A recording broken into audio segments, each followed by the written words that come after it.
So, Spider-Man Miles Morales. Took me a few years to get to this, but I've finally got to it just as the new game is coming out, which won't be played for a bit because I'm a bit skint. Can't afford a £60 to £70 game at the moment, but I'll get there. And of course the review will probably be here. Might be a written review. We'll have to see. But Spider-Man Miles Morales, I really enjoyed this. I thought it was a very good game. Obviously, at the time it came out, it would have been full priced, I believe. I'd say this is a full price game. Like, it's shorter than Spider-Man, the original one, and I imagine it's shorter than Spider-Man 2. But you get a decent amount here, you know. The story is very entertaining, was very interesting, learned a lot more about Miles Morales, the character. There was some stuff I already knew because I've watched the Spider-Verse movies, but there was new stuff. You know, the main villain, Finn / the Tinkerer, of course, that was new. That was an interesting dynamic. So when looking back on this, I've seen Homecoming, so I have seen the Tinkerer before, but this is a very different, it's a lot more interesting, a lot more impactful take on the Tinkerer. So it was kind of new in a way. Technically no, but this is a very different, much more interesting take on the Tinkerer. So kind of right, but kind of not.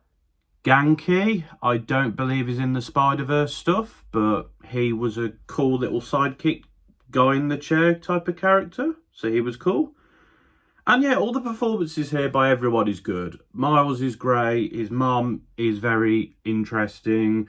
Aaron Davis / the Prowler is a character I like. That was interesting. Simon Krieger was typical evil villain.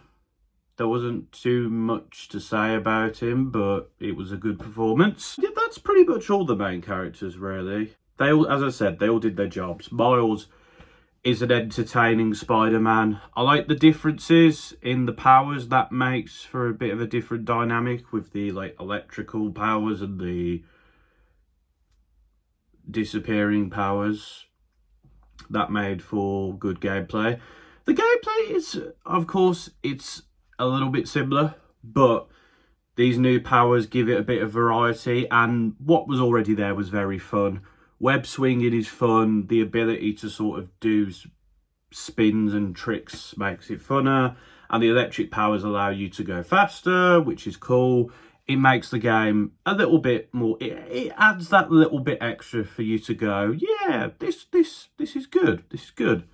It made what was already a great and very enjoyable system a little bit better and a little bit different. So that was good. Missions were a lot of fun. I think the bosses were a lot better this time out, because some of the bosses in the Spider-Man game were a bit whereas the Rhino one, you know, it was predictable-ish, but you had other stuff going on at the same time, so that stopped it from being a sort of like, can we just skip this boss fight? But the majority of the boss fights were very fun. The side missions were cool. I liked the idea of a Spider-Man app, and it was like, you could do this or you could do this crime.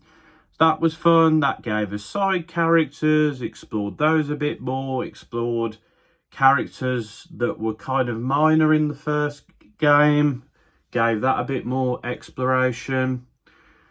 The crimes are fun to deal with, but they do get a bit repetitive, especially when it's like the end of the game. There's not that much left to do. I've heard they have fixed that in the new game, so I'll see how that feels. That's something that sort of, it's a fault. The collectibles are fun. They add character, like the Finn and Miles time trinket stuff, the beat stuff. You know, they're a little bit different, and it adds something to Miles' story and his playthrough that feels different to Peter. I've got to say though, what they've done to Peter Parker, why did they not just keep the original design? The original design was good. The new design, I'll get used to it, I guess, but I much preferred the original design for Peter Parker. I don't know why they changed it, but hey ho. Overall, I think this is a really fun game. If you haven't played it and you're not quite ready for Spider-Man 2 yet, I'd definitely recommend it. Yeah, it's just, it improves slightly on a lot of aspects of the original game, except, like I said, with the crime thing, which can get a bit repetitive.